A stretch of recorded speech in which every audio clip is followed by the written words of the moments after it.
नमस्कार। कभी सोचा है, जब ब्रह्मांड पर सबसे बड़ा संकट मंडराता है, जब सारी उम्मीदें खत्म हो जाती हैं, तो किसे पुकारा जाता है? आज हम बात करेंगे जगदम्बा की, उस आदि शक्ति की जो सिर्फ इस सृष्टि की माँ ही नहीं, बल्कि इसकी सबसे बड़ी रक्षक भी हैं। तो चलिए इस कहानी में गहरे उतरते हैं। जरा सोचिए, एक ऐसा वक्त जब देवता, मनुष्य सबके सब खौफ में जी रहे थे। चारों तरफ बस अंधेरा ही अंधेरा था और उस गहरी निराशा में बस एक ही आवाज गूंज रही थी, हे जगत जननी, हे जगम्बे, इस सृष्टि को बचा लो। तो सवाल उठता है, आखिर ये जगदम्बा हैं कौन, जिनकी एक पुकार पर पूरा ब्रह्मांड उम्मीद से भर जाता है? इसे समझने के लिए हमें थोड़ा पीछे जाना होगा और उनके असली स्वरूप को जानना होगा। देखिए, जगदम्बा, इस नाम में ही सब कुछ छिपा है।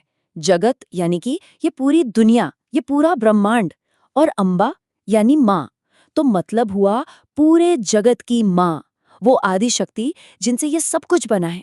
वो कोई एक देवी नहीं है, बल्कि हर शक्ति, हर एनर्जी का जो सोर्स है ना, वो है जगदम्बा। और पता है सबसे कमाल की बात क्या है? हम जिन भी शक्तिशाली देवियों को जानते हैं, सोचिए, माँ दुर्गा, माँ काली, लक्ष्मी, सरस्वती, ये सब उन्हीं के अलग अलग रूप हैं। असल में इन सब की शक्ति का जो मूल स्रोत है वो जगदम्बा ही है। सारी डिवाइन पावर वहीं से आती है। तो चलिए कहानी में वापस चलते हैं, उस समय में जब देवताओं को उन्हें पुकारने की जरूरत पड़ गई। आखिर ऐसी क्या मुसीबत आ पड़ी थी कि इस आदि माता को खुद आना पड़ा? वो दौर था पूरी तरह से केओस का, मतलब हर तरफ अफरा तफरी। असुरों का आतंक इतना बढ़ चुका था कि धर्म, न्याय, सब कुछ, सबका बैलेंस बिगड़ गया था। ये अंधेरा सिर्फ धरती पर नहीं था, लोगों के दिलों में भी घर कर गया था, निराशा और डर का अंधेरा। और जब देवताओं की वो पुकार, वो प्रार्थना पूरे ब्रह्मांड में गूंजी, तो एक चमत्कार हुआ। सारे देवताओं ने अपनी अपनी शक्ति, अपनी सारी दिव्य ऊर्जा को एक जगह इकट्ठा किया, और उस ऊर्जा के मिलने से एक ऐसा तेज, एक ऐसी रोशनी निकली कि तीनों लोक जगमगा उठे। और उसी रोशनी के बीच से माँ जगदम्बा प्रकट हुई। सोचकर देखिए वो स्वरूप, 10 भुजाएं, हर हाथ में देवताओं के दिए हुए दिव्य हथियार, शेर पर सवार, चेहरे पर एक माँ जैसी करुणा, लेकिन आंखों में वो आग जो अधर्म का नाश कर दे। बस उनके आने भर से ही वो जो निराशा का अंधेरा था ना, वो छटने लगा। अब माँ आ चुकी थी, और उनके आने के साथ ही उस महायुद्ध का मंच तैयार हो गया, जिसका मकसद था धर्म को वापस स्थापित करना। और इस कहानी का सबसे बड़ा विलन वो था असुरों का राजा महिषासुर। तो अब मैदान में दो महाशक्तियां आमने सामने थीं। एक तरफ जगदम्बा, जो धर्म को बचाने आई थीं, और दूसरी तरफ महिषासुर, जिसे ब्रह्मा जी से ऐसा वरदान मिला हुआ था कि वो लगभग अमर हो चुका था। उसी के दम पर तो उसने देवताओं से स्वर्ग तक छीन लिया था। ये कोई छोटा मोटा युद्ध नहीं था, कई दिनों तक चला। महिषासुर अपनी मायावी शक्तियों का पूरा इस्तेमाल कर रहा था। वो बार बार अपना रूप बदल रहा था। कभी वो एक विशाल हाथी बन जाता, तो कभी एक खूंखार शेर। हर बार वो माँ के वार से बचने की कोई न कोई तरकीब निकाल रहा था।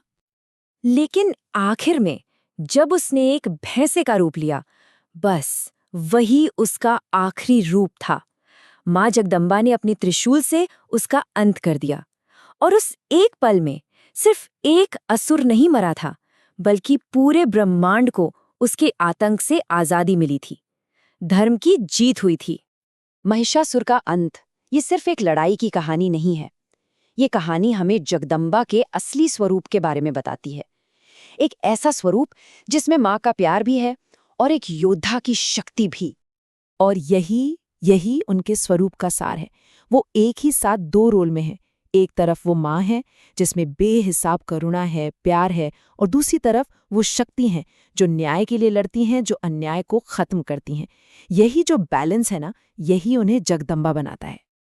तो ठीक है, ये तो हुई कहानी, लेकिन आज के समय में इस कहानी का क्या मतलब है? इसका स्पिरिचुअल मीनिंग क्या है, जो आज भी करोड़ों लोगों को हिम्मत देता है? देखिए, जगदम्बा को याद करना सिर्फ एक कहानी सुनना नहीं है। ये असल में अपने अंदर की बुराई, अपने अंदर की नेगेटिविटी से लड़ने का प्रतीक है। मान्यता यही है कि उनका ध्यान करने से मन का डर, चिंता, ये सब दूर होता है। लाइफ में एक पॉजिटिव एनर्जी आती है। वो मन को शांत करती हैं, दिल को सुकून देती हैं और आत्मा को मजबूत बनाती हैं।